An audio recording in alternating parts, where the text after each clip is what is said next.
A reading from the Holy Gospel according to Mark, chapter 3, verses 13 to 19.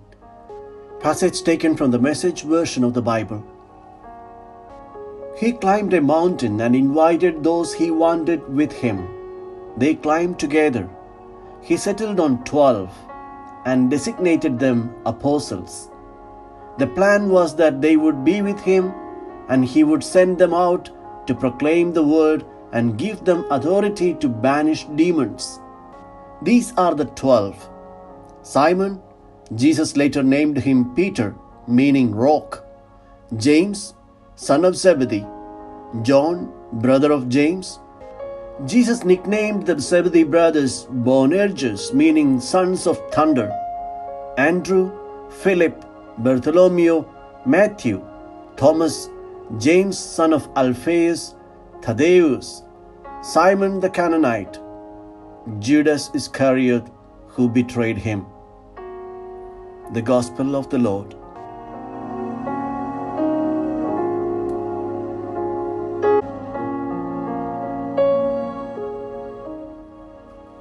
Reflections on the Gospel according to Mark chapter 3, verses 13 to 19. God wants us on His side, and that is why He calls us, so that we may be with Him, so that we may be His own. The Gospel today presents us with the call of the disciples on the mountain. Jesus calls those whom He wants. They were not the smartest, not the most influential, and certainly not the most knowledgeable people of the society. But He chose the most ordinary ones. He wanted them to be with Him and to be sent out.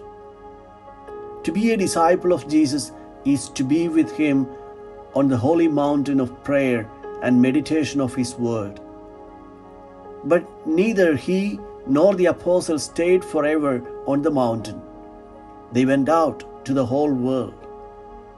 Every disciple is called not only to be with Him, but to go out to others.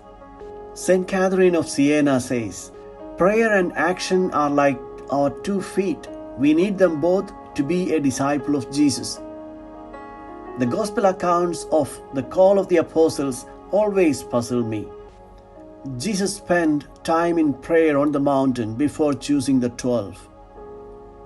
That was an extraordinary selection process which defied all worldly norms for an enterprise to begin with.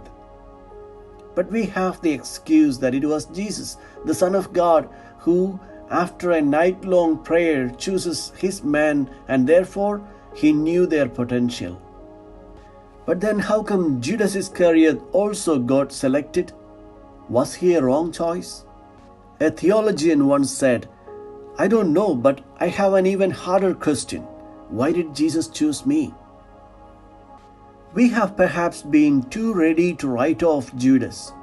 But if Judas is a complete write-off, then so are we. There was one tragic mistake that he made. That was to walk away from the Lord. The reason for Jesus to choose His disciples was that they would remain with Him. But at one point, Judas chose to walk away. Whenever we hear the list of those chosen by Christ, we can do the exercise of adding our name to that list. Feel His loving gaze stop on me. Feel being captivated by His smile, and hear how He calls me. Get up, get closer to Him, and sit by Him, to see Him better, to hear Him better, to love Him better.